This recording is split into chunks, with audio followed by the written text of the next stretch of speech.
A curious feature about the fort at Bijapur is that no single building is identified as the fort. It is the entire fortified city that is recognized as the Qila.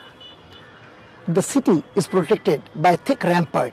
The walls run around a circumference of about 10 kilometers.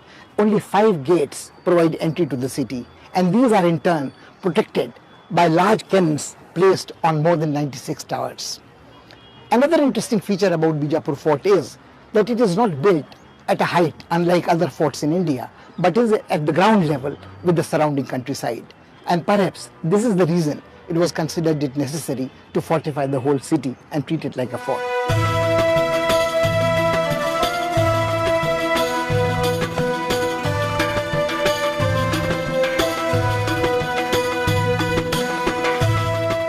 Because of its cultural and architectural riches, Bijapur is often called the Agra of the Deccan. It is in the state of Karnataka, about 450 kilometers away from Hyderabad.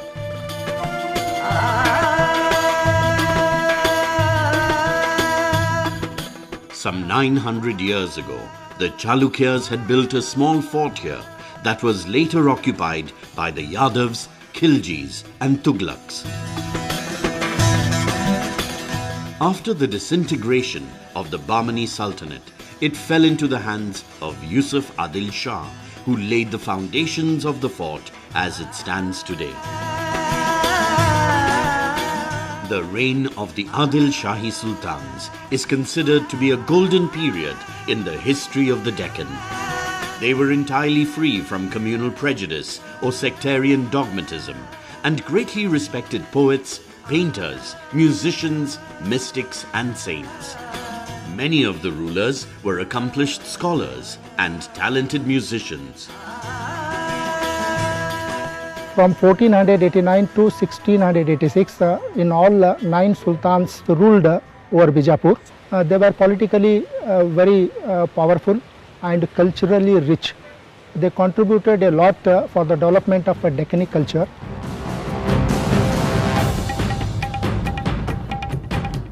The fortified wall that guards the city covers a circumference of about 10 kilometers with 6 gates allowing entry. Roads lead from these gates to the main citadel built in the heart of the city.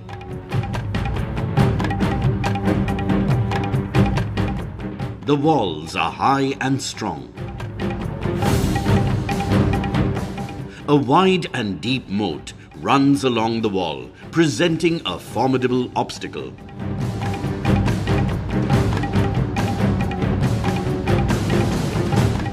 "120 bastions we have in Bijapur. 120 big guns were there over those bastions. Particular area or a particular length of a fort or wall or bastions, some bastions were entrusted for the construction to a particular noble. As per his strength, as per his wealth, and because of his resources, he had constructed. Because of this reason, different types of the designs in different bastions, even fort wall, you will find in Bijapur. It is not a uniform fort.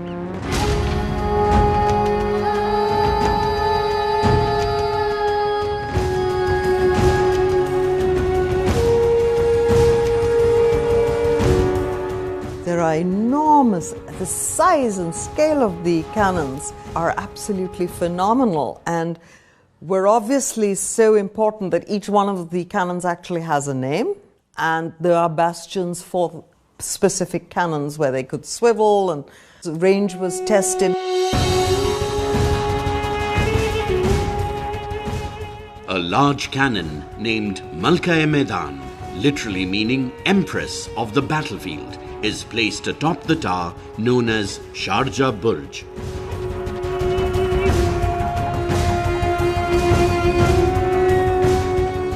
This cannon was used in the Battle of Talaikota that ended in the decisive defeat of the Vijayanagar Empire. In the middle of the 16th century, 2 major powers confronted each other in the Deccan.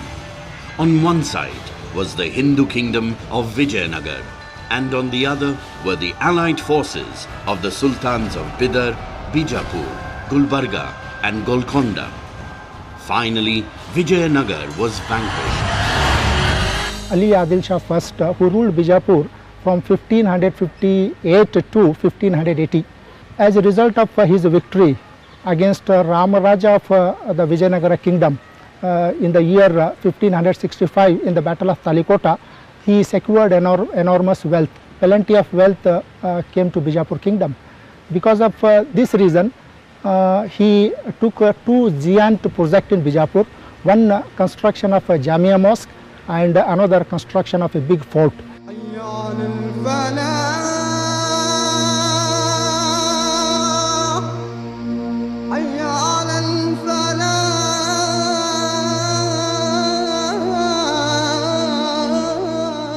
The largest mosque in the city is the Jama Masjid that stretches over 16,000 square feet and has enough space for over 5,000 faithful to pray together.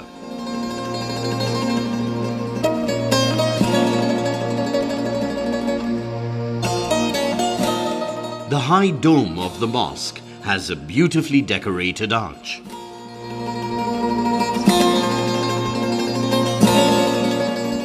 Emphasis given to the construction of religious buildings. Courtyards of the mosques were expanded, the fortifications were rebuilt. So there was a very, very strong statement of spiritual and temporal as the Sultan settled.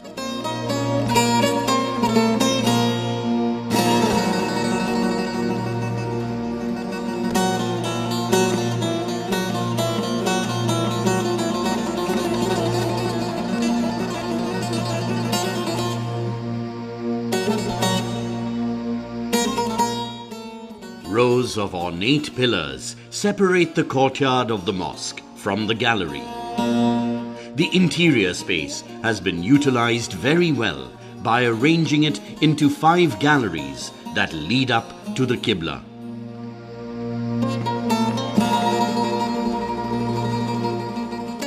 The mosque was decorated with gold paint in the 17th century during the reign of Sultan Muhammad Adil Shah.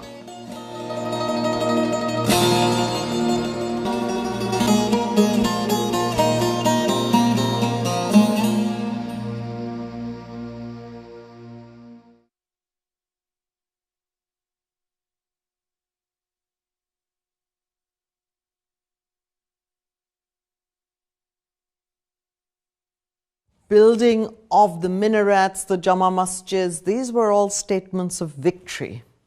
And these were all built as indications and indicators of their successes in war.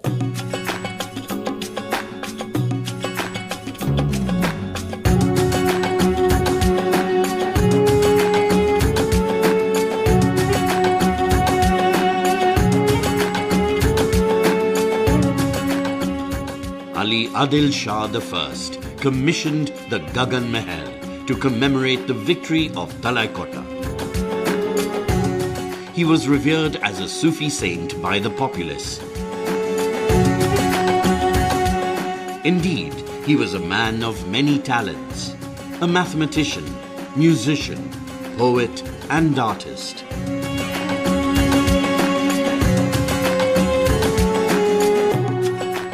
There is a large hall to the rear, but it lies in ruins today. Adil शाही हुक्मरानों ने यहाँ की तहजीब व तमद्दुन के लिए बाहर से उलमाए किराम को, आर्किटेक्ट्स को और फ़न तामीर के फ़नकारों को बुलाया और इस शहर को एक आलमी हैसियत से उसे बनाया।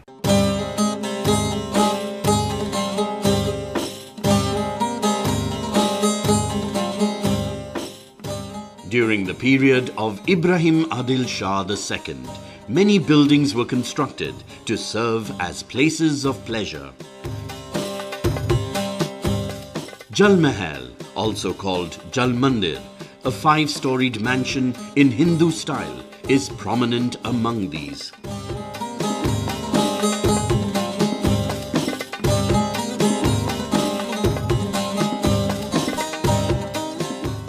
Sat Manzil was built according to the command of Ibrahim II to sport with his beloved Rambha, and though only 5 of the original 7 stories towering over 30 meters high survive, there remains bear ample testimony to the taste of the Sultan, who had the interiors painted in gold.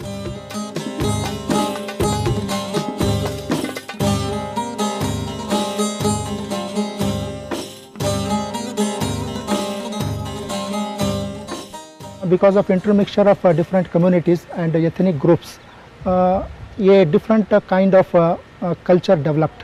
That culture goes in history as a Bijapur culture. The Deccani painting style evolved between the 14th and 15th centuries. Earlier works in these miniatures clearly show Central Asian influence, while Mughal courtly imprint is discernible in later specimens. The Deccani school presents a beautiful blend of Hindu-Islamic and Persian styles. The Adil Shahi rulers of Bijapur, like their contemporary Mughals in the north, were very ambitious builders. And this city is full of majestic monuments, ruins of palaces, majestic mosques and towering domes that bear testimony to that glorious era of construction.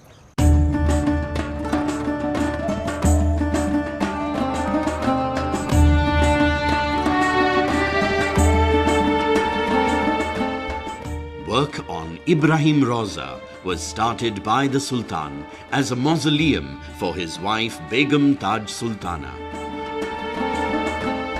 Later, he himself was buried here, together with some members of the family. This is the reason why it is known by his name.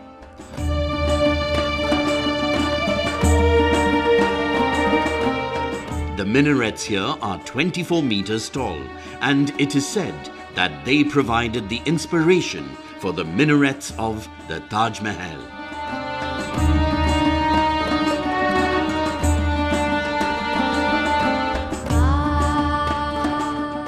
This building is considered to be an excellent example of Turco-Ottoman architecture.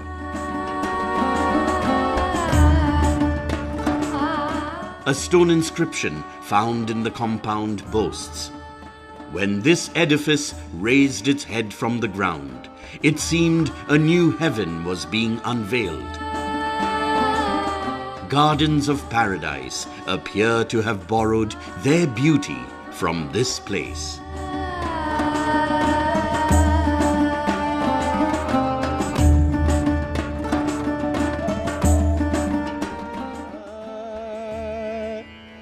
रे मन मूरख जान, रे मन मूरख जान, आन रे मन मूरख जान, हर को पहचान, रे मन मूरख जान, आन रे मन मूरख जान. The mosque is an integral part of Ibrahim Roza. Ibrahim II was an accomplished musician, worshipper of Ganesh, and was bestowed with the title of Jagat Guru in recognition of his philosophical scholarship and Sufi mystic pursuits.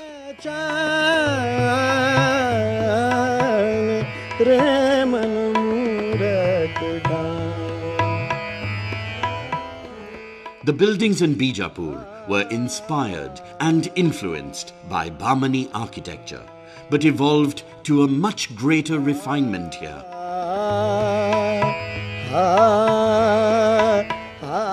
The onion-shaped domes here appear to be emerging out of lotus flowers.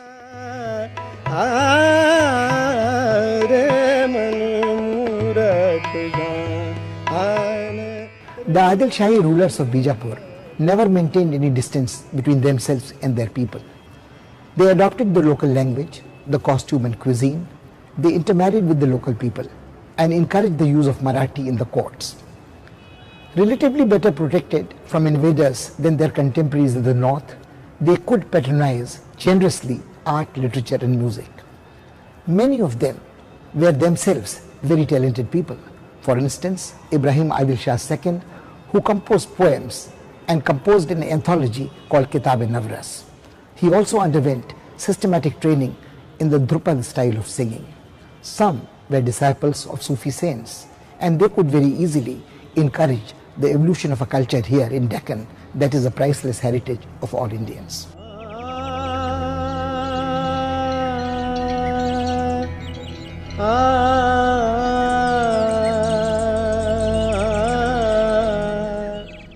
It was Ibrahim who founded the city of Navraspur, conceived as a twin city of Bijapur, where he composed Kitab-e-Navras, an impressive treatise on aesthetics.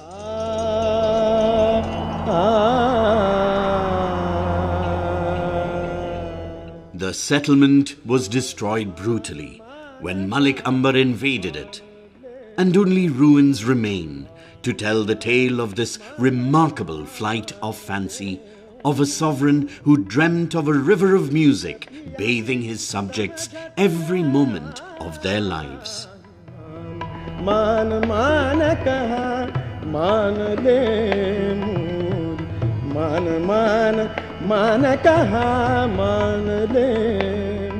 Their rule is also an interesting example of not only of benevolence and political justice, but also a tremendous urge on the part of the rulers to develop a composite culture. The Adil Shahis of Bijapur represented a very interesting character of India's cosmopolitan history.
This grand dome at Bijapur is one of the world's most famous buildings. It is reckoned among the largest domes ever built, and of course it is claimed that as a single cellular construction, it is unique.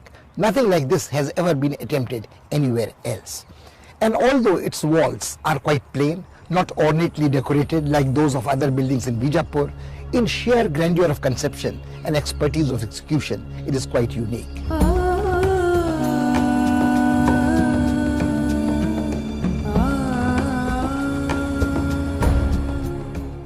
Work on the Gol Gumbad was started by Muhammad Shah, the successor of Ibrahim II, who was aware that to match the Ibrahim Roza was not an easy task.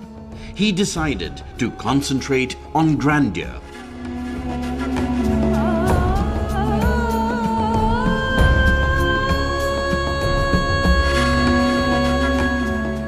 The diameter of the outer dome is 37 meters, and the circle has been set in a square of 60 meters. Octagonal minarets have been placed on 4 corners, topped with small cupolas. The hall enclosed by the dome is square and 60 meters high. The ceiling of the grand dome is awe-striking. A gallery runs round at a height of 35 meters. The smallest sound creates not 1 or 2, but 11 or 12 echoes. This is where the graves of the Sultan, his young wife Urus Begum, beloved Rambha, and grandchild are situated.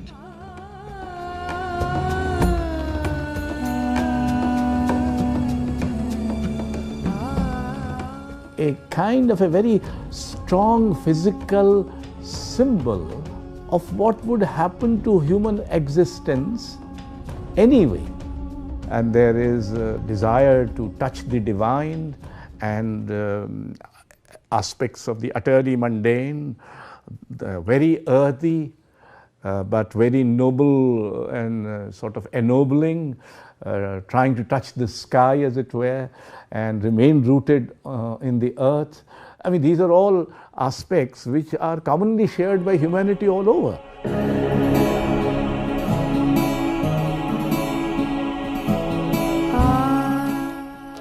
Ali Adil Shah was a talented poet and a generous patron of artists. He had designed an elegant mausoleum for himself that couldn't be completed in his lifetime. Today called the Bara Kaman, literally 12 arches, this is reckoned to be among the most beautiful ruins in the city.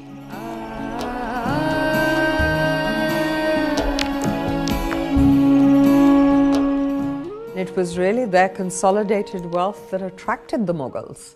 Although Akbar did not move as far as destabilizing the Deccan Sultanates, it was Aurangzeb who sought to consolidate the Deccan, finally demolished the Deccan Sultanate. The pressure of the Mughal armies on the Deccan became unbearable by the 17th century. Aurangzeb's campaigns had started in his father's lifetime. This was the time when Bijapur had to face harrowing raids by the Marathas. Its power and prosperity declined sharply.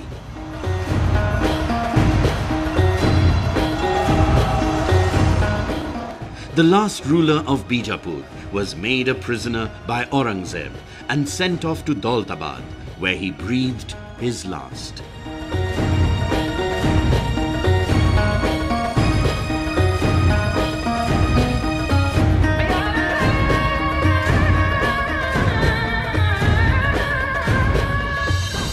ऐसा शहर था, एक बहुत खूबसूरत शहर बीजापुर। हमारे बाप दादाओं ने जो बोलते थे उस दौर में बोलते आए हैं, इतना खूबसूरत है कि कुछ पूछो मत। जैसा कि हमारे अरबस्तान में हमारे उस जमाने में दादाओं ने जैसा मदीने को पसंद करते थे, वैसा बीजापुर में हमारे वली अल्लाह जो बीजापुर को पसंद करते थे। आज मुल्क जो नहीं रहा है, बीजापुर शहर वैसा नहीं रहा है आज। ये बीजापुर की पूरी खूबसूरती चली गई अभी।